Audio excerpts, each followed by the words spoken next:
स्वागत है मित्रों हमारे चैनल दलित चेतना और दलित महिला कहानीकार में। पुस्तक की लेखिका हैं डॉक्टर सरोजनी वेडंगी। चलिए पुस्तक का आनंद लेते हैं। उपरोक्त परिभाषाओं से स्पष्ट है कि दलित शब्द का अर्थ समाज के ऐसे व्यक्ति के लिए मान्य है जिसे शारीरिक, मानसिक तथा आर्थिक दृष्टि से प्रताड़ित किया गया है। समाज का निम्न वर्ग हमेशा शोषित होता रहा है और उसे दलित के नाम से जाना जाता है।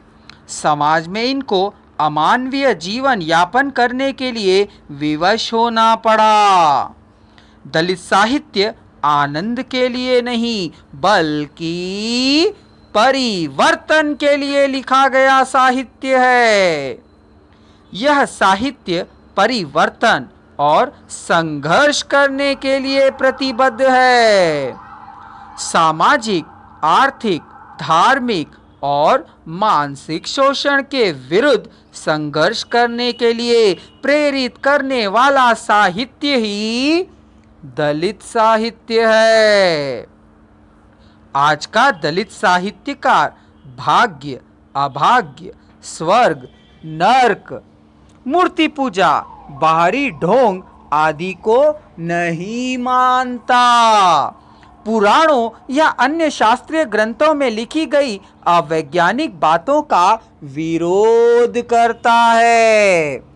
आज अगर हम हिंदी साहित्य में मध्यकाल की बात करते हैं तो मध्यकाल के पूर्वार्ध भाग को भक्ति काल के नाम से अभिहित किया गया है। यह मध्यकाल भारत की दीनता, धार्मिक अंधविश्वासों एवं सामाजिक विकृतियों का काल था। यह वह समय था जब समाज में तेजी से परिवर्तन हो रहा था। विदेशों से आए मुस्लिम शासक बन गए थे।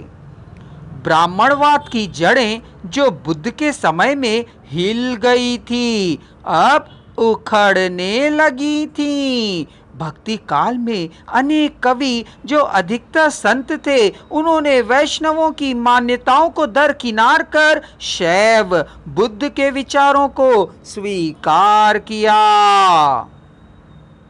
मंदिर जो कि ब्राह्मणों द्वारा दलित के लिए वर्जित कर दिए थे, संतों ने उनका महत्व ही समाप्त कर दिया। सच ही है, जब जब भारत भूमि पर विनाशकारी शक्तियों का प्रभाव बढ़ा है तब ही किसी न किसी महापुरुष का जन्म हुआ है।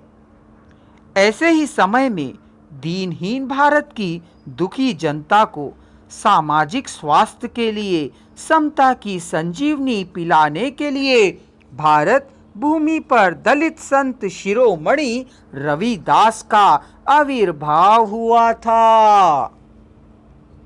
संत रविदास ने तत्कालीन समाज को उचित दिशा देने के लिए धार्मिक अंधविश्वासों का भंडा फोड़ करके समस्त मनुष्यों को भेदभाव बुलाकर एक होने का जो संदेश दिया वह तात्कालीन परिस्थितियों में जितना आवश्यक था, सामायिक संदर्भों में भी उतना ही प्रासंगिक है, क्योंकि